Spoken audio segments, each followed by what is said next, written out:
Olá, está no ar e de volta ao Extracampo, agora inaugurando um novo formato. E tenho o prazer de ter você aqui comigo para falar de tudo sobre futebol, sobre esporte. E para começar esse nosso programa de hoje, a gente vai ter tudo sobre o fim de semana de futebol. Tem a vitória do Galo sobre o Botafogo, tem o empate do Cruzeiro contra o Fluminense no Rio de Janeiro e também a preparação da seleção brasileira para o duelo contra o Equador, em New Jersey. O Extracampo está de volta, temos muita novidade e não sai daí que a gente volta já já.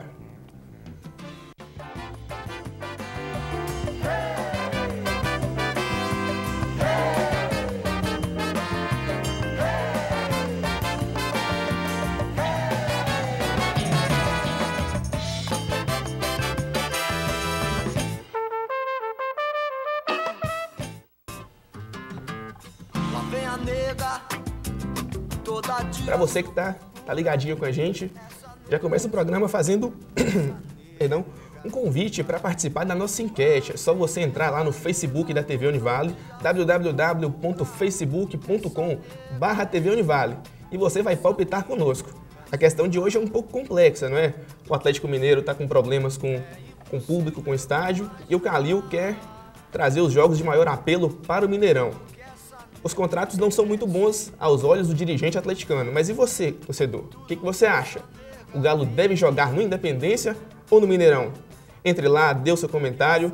A gente vai ter tudo aqui sobre isso ao vivo hoje. A gente quer a sua opinião. Para começar sobre isso, falando sobre o Atlético Mineiro, já vou aqui apresentar os nossos convidados de hoje. Jogando pela minha ponta esquerda, eu tenho o André Monteufel e tenho ao meu lado aqui o Valber Cota. André, o que você acha dessa polêmica que o Calil instaurou na imprensa, essa questão de público, o Galo precisando de caixa? O que você pensa sobre isso? Olá a todos que estão acompanhando o Extracampo, né? E com muita alegria que a gente volta a falar de futebol aqui na bancada da TV Univale. O programa ficou parado tanto tempo e agora a gente viu uma reformulação muito bacana isso. E parabéns principalmente à TV Univale. Por mais que o Calil insista em reclamar do contrato com a Minas Arena, eu não tenho dúvida de dizer que o contrato, que a proposta, ou melhor, as cifras que ele poderia ganhar no Mineirão são muito maiores do que ele pode ganhar no Independência. A casa do Atlético não é o Independência. A casa do Atlético, na minha avaliação, é o Mineirão. É o Mineirão onde o Atlético fez grande parte da sua história. A maior conquista da história do Atlético foi a Libertadores. Foi conquistada do Mineirão, embora toda a campanha tenha sido no Independência. Para mim, pode ser uma porcaria de contrato com a Minas Arena e um contrato maravilhoso com a BWA, muito embora eu acho que fosse de ocasião, né? Enquanto não tinha um Mineirão foi ótimo. Agora que tem um Mineirão, e eu acho que o Atlético deve, pelo menos por enquanto, ceder ao que a Minas Arena está oferecendo e depois sentar com o Cruzeiro, discutir os dois em conjunto e tentar pressionar mais a Minas Arena, mas o que daria mais rentabilidade para o Atlético hoje, e rentabilidade é o que o Atlético precisa muito no momento, sem dúvida é o Mineirão. Então, Valber, você que sabe como é que é sentir a pressão de uma torcida num jogo decisivo, você acha que o Atlético deve continuar na Independência ou deve fazer a sua mudança para o Mineirão, o gigante da Pampulha? Primeiro, é um prazer estar aqui de volta, depois de 2 anos, o Extracampo retornando, e para mim, assim, é uma satisfação estar aqui novamente participando do programa. A questão do Galo no Mineirão, para mim, eu acho que é importante nesse momento, porque se tratar de um jogo decisivo de Copa do Brasil, o Galo precisando de renda, e o torcedor do Atlético já provou que ele vai no estádio, sendo no Mineirão, sendo no Independência. O Independência foi muito importante para o Atlético dentro da Libertadores, que se formou aquele caldeirão, as equipes vinham jogar contra o Galo no Independência e sentiam isso. Isso foi importante para o Atlético, mas acho que nesse momento o Atlético, a escolha pelo Mineirão e o adversário que ele vai enfrentar, que é o Corinthians, é uma equipe que joga bem fechada, então o Mineirão tem um espaço maior para o Atlético. Eu acho que essa decisão de jogar no Mineirão, ela é bem melhor. Muito bem. Então, eu espero o seu comentário. A gente vai ter um resultado parcial daqui a pouquinho sobre a enquete. E começando agora o nosso programa de fato, vamos falar de futebol, né? Teve muita coisa no fim de semana, muito destaque, bola na rede. Quero saber de vocês. Quem brilhou? Quem teve seu momento de glória? Qual foi o destaque do fim de semana? Valber.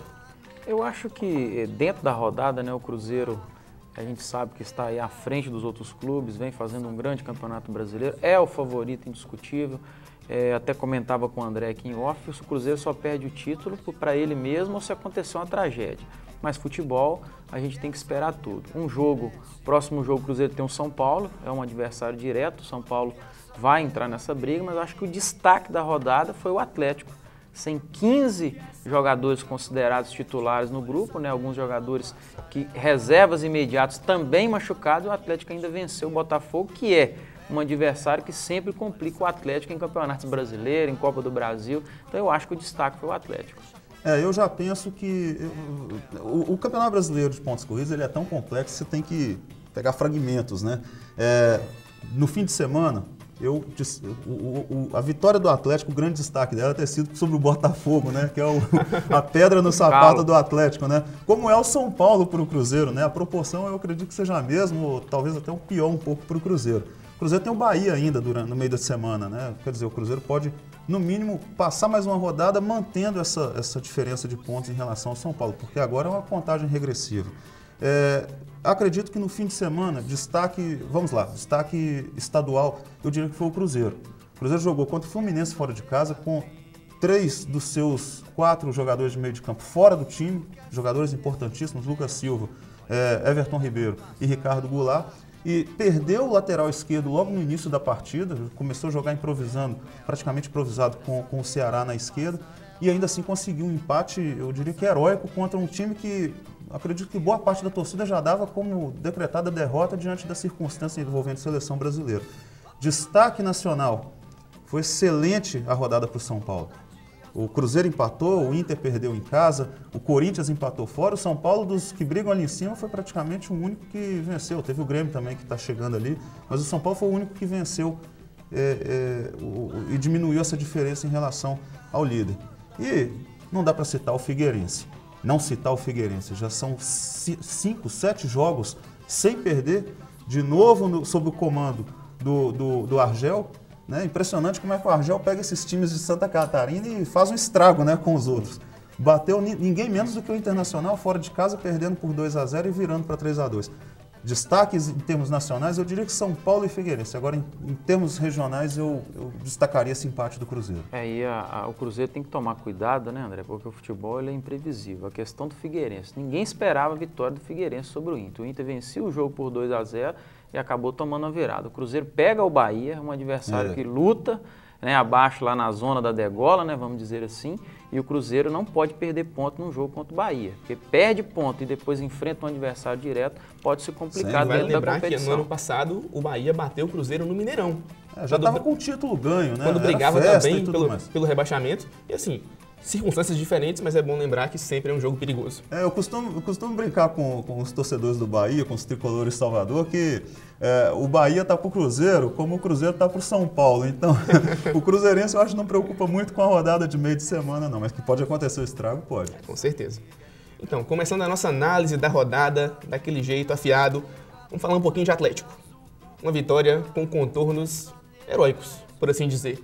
Pegou o Botafogo com um número grandíssimo de desfalques, um número enorme, eram 15, sem o seu principal atacante, e mesmo assim foi lá buscar uma vitória na raça.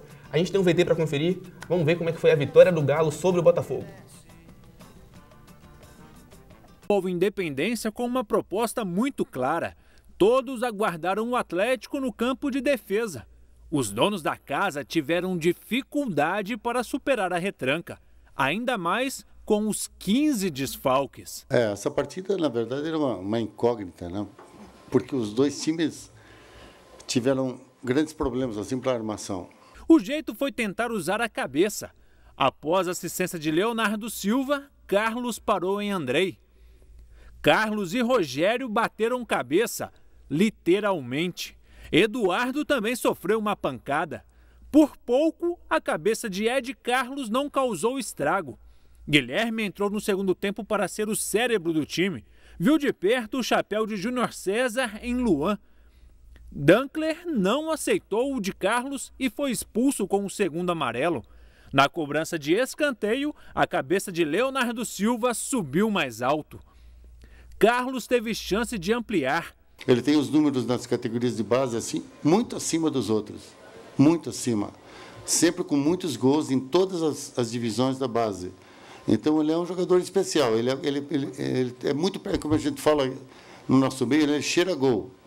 Ele cheira gol, está sempre finalizando, sempre chutando. E é um cara que vai ser muito útil para nós, não tenho a menor dúvida. Jô, por pouco, não fez um golaço. Com a vitória por 1-0, o Atlético termina o primeiro turno do Campeonato Brasileiro com 30 pontos. E na quinta-feira, contra o Corinthians em São Paulo, começa o retorno, sempre de olho na ponta da tabela. Hoje, por exemplo, se não me engano, o Cruzeiro levou um gol no finalzinho da partida, foi isso? Então, quem sabe não começa agora o ciclo da sorte para o Atlético. É isso. Olha, que vitória. Não podemos dizer outra coisa sobre esse jogo do Atlético. E é importante falar uma coisa que o Levi citou na entrevista, que foi a virada na sorte. O Atlético passou por alguns percalços, perdeu o Ronaldinho Gaúcho recentemente. Então, é ilusão demais do Levi pensar que pode buscar algo ainda? Ou o plantel tem capacidade de alçar voos maiores na tabela? Voos maiores na tabela, né? André, o que você acha disso? Olha, sinceramente, é claro que o Levi está cumprindo o papel dele. Não vai falar que já era o título ainda no meio do campeonato. Mas, na prática, não só pela distância em relação ao Cruzeiro, que está com futebol melhor, mas em relação ao São Paulo, em relação ao Inter, que embora esteja caindo ainda está na frente, em relação ao Corinthians, contra quem ele joga na quinta-feira, em relação ao Grêmio, que está um ponto apenas na frente do Atlético, me parece, mas que começa a ter uma cara de Filipão, que é preocupante. Eu queria até abordar isso com o Valber, né, Valber? Me parece que o Levi chegou, foi em maio, né, logo depois da eliminação, antes da eliminação da Libertadores, aliás, né, depois daquele jogo. Veio para salvar o barco, né? Veio, na verdade, para tentar uma classificação heróica na Libertadores e não conseguiu. E aí o Levi, um dos primeiros discursos do Levi quando ele chegou foi o seguinte: olha, eu não preciso de jogador, o elenco do Atlético está tudo ótimo, está tudo ok e tal. E aí de repente, é claro, não foi apenas culpa dele, não acho que ele fez uma avaliação correta do elenco, precisava se reforçar. Mas perder tantos jogadores também é acabar com o planejamento de um ano, né? O Atlético não pode mais contratar, não pode mais pegar jogadores porque as janelas de transferência já fecharam. Eu vou com o que eu tenho. E aí, para a sorte dele, encontra, por exemplo, na base do Atlético, um menino como esse Eduardo, como esse Carlos, que ele mesmo falou, né? Parece que tem, o Gemerson, parece que tem faro de gol, né? O Atlético está encontrando em casa, aliás, como fez ao longo da sua história, encontrou a solução dentro de casa, né? E eu acho que muito providencial. Por exemplo, o Hever, será que antes da contusão estava jogando o que o Gemerson está jogando agora? No meio de campo do Atlético, você encontra jogadores que estavam jogando, Michael Suel, jogando o que esse Eduardo tem potencial de jogar agora? O Eduardo é pior jogador do que o Michael Suel? Sinceramente, eu acho que não. Então, eu acho que a solução do Atlético, aliás, pode vasculhar mais um pouquinho ali, o Marion está machucado, mas pode vasculhar mais um pouquinho ali, porque está na hora de tirar o jogo. Não dá mais, o torcedor não aguenta, já são quantos jogos sem fazer gol? 16, 17 jogos. O torcedor chega uma hora que chega no limite. Não fazer gol contra um Corinthians, contra um São Paulo, num jogo mais pesado, na Copa do Brasil, ainda vai, mas não fazer gol contra o Botafogo, que está mal, contra os times que estão lá embaixo, aí não dá. Você vai pegar o histórico do jogo, como centroavante, como atacante do Atlético em 2014, é uma tragédia. Uma tragédia. E aí o Atlético, eu acho que seria bom que o Levi vasculhasse mais um pouco na base, porque se não encontrar jogador tão bom quanto, ou bem melhor do que o Jô, aí realmente é para rever, inclusive, categoria de base. O Atlético paga por um erro que cometeu no final do ano passado. O Atlético vinha de uma caminhada bonita na Libertadores, um título, fracassou no Mundial, né? A gente até brinca, fracasso ou livramento, né? Porque ele pegaria o Bahia com aquela força toda, poderia ter sido até pior. Mas o Galo fracassou no Mundial, porque todos esperavam Atlético e Bahia no final. Para poder ter um jogo bacana, questão de Libertadores, Champions League, mesmo tendo a diferença entre Bahia e qualquer clube brasileiro, a esperança era que os dois chegassem à final. O Atlético contratou o Paulo Tuori, aquilo que a gente sempre bate, ninguém queria, o ciclo dos ex-treinadores, né? Entra Paulo Tuori, entra Leão, Joel Santana, que acabou de ser contratado pelo Vasco. Então esse ciclo de treinadores, eu acho que já acabou o momento deles. O Atlético cometeu esse erro. Contratou o Paulo Tuori, ele veio, mudou a característica do Atlético. O Atlético jogava de uma maneira com o Cuca e ele acabou mudando, prejudicou a equipe. Aí vem o Levi no meio da Libertadores para tentar salvar o Atlético daquela condição que ele estava. O plantel do Atlético era teoricamente bom, e aí no meio do caminho o Levi foi perdendo jogadores. Aí veio o Ronaldinho, as contusões acabaram tirando vários atletas, mas o que ele fala ali, que o elenco do Galo é bom se os jogadores contundidos voltarem todos. Porque do jeito que está aí, o Galo vai ter dificuldades dentro do Campeonato Brasileiro e também da Copa do Brasil. E o Calil não pode se eximir de culpa, porque o Levi, teve uma polêmica envolvendo o Levi e o Calil há menos de um mês, inclusive via redes sociais, via ele abordou imprensa, mal essa questão, né? Falando demais. Mas o Levi não estava de todo errado. Você tinha o Júnior César, que por sinal deu esse lance belíssimo, né, contra o Luan, o Júnior César, que não estava mal no Atlético. O Júnior César foi para o Botafogo, e aí você tira um lateral esquerdo e você traz outro, Pedro Botelho, que logo de cara se machuca. Aí, para tentar reparar, você traz o Emerson Conceição, né, que é o que é hoje para o torcedor do Atlético. Está na mesma condição, eu diria, que do Jô. E hoje você praticamente você está naquela briga ali de quem vai ser o lateral esquerdo. Tem um menino da base, né, que está na seleção. Não, foi contratado, fez um campeonato brasileiro pelo Náutico, né, ano passado, ano atrasado, na primeira divisão, quando o Náutico ainda estava na primeira divisão, foi para o Udinese, o Atlético contratou ele agora. Ele tem 21 anos, é um atleta que tem potencial, mas a gente não viu jogar. Se for olhar a questão do Emerson Conceição, o currículo do Emerson Conceição, qualquer time brasileiro contrataria. Então o Atlético contratou tentando preencher o espaço que foi deixado pelo Pedro Botelho. Outro erro, acho que o Júnior César deveria ter continuado, já que o Richardson estava machucado. E aí vem a questão, a desculpa é que o salário do Júnior César é R$400 mil. O Atlético não queria pagar isso tudo, mas paga Pedro Botelho, paga Emerson da Conceição e agora o Douglas. Será que os três não ficou mais caro do que o Júnior César? Sem Poderia dúvida. ter continuado? E era um cara que estava ali já com certo e já estava no entrosamento, ritmo da equipe, era melhor ter ficado com ele. E aí o Levi Coupe pega uma barca no meio, em qualquer circunstância, você pegar um time no meio do campeonato, com a temporada em andamento, são raros os casos de sucesso. Por isso eu também acho que que o Atlético não vai conseguir o título. E o objetivo do Atlético não deve ser conquistar o título brasileiro, né? O objetivo do Atlético é chegar no G4. Tem grandes chances de chegar ao G4. Até pelo que o Inter, por exemplo, não está jogando. Até pelas oscilações do Corinthians. Acho que o Atlético oscila menos.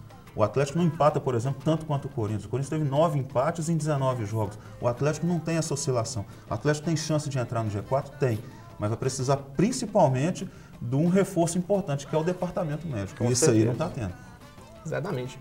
Muito bom, essa foi a nossa análise sobre a vitória do Atlético. A gente viu que os problemas estão visíveis e são até fáceis de resolver, né? É olhar para dentro, olhar para a prata da casa e fazer Fáceis eu não diria, mas que dá para resolver, dá. Mas aí é que manda, né? Aí é que fala que o técnico é nessa hora.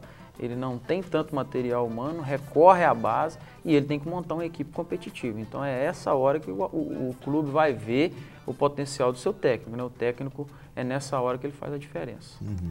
Sem dúvida. Muito bom, a gente está chegando pertinho do nosso break e fica aquela coisa no ar, né? A gente não tem muito tempo para discutir, mas vamos dar só uma opinião rapidinha, afiada. Teve um bom público no Independência nesse domingo. E o Calil fica como? Ele falou demais sobre o Mineirão e acabou recebendo 18 mil pessoas em casa. Não, 18 mil pessoas para o Independência é um ótimo público, é mais de 90% de lotação do estádio. A questão do Calil, eu acho que é receita. Nesse jogo, o Atlético não teve 300 mil reais de renda, né? E ele está projetando 2,5 milhões para o jogo contra o Corinthians sem lotar. Sem lotar, porque a capacidade do Mineirão é 62 mil pessoas e ele está projetando 50 mil. Então, quer dizer, dentro da mesma projeção, 2,5 milhões, é uma porcaria de contrato, mas a receita é muito maior. Eu acho que ele tem que pensar nisso, mas acho que ele não vai sucumbir a isso. Vai sair da presidência, vai deixar para o próximo resolver essa pendência. Bom, muito bem. Valber, você me perdoa. Na volta de um tempinho a mais. Eu cortei o tempo do Valber. Agora a gente vai para um rápido intervalo. Na volta tem empate do Cruzeiro, empate eletrizante. Tem muita seleção brasileira, tabela de classificação e os próximos jogos da rodada que vem por aí. Não sai daí, eu volto já já.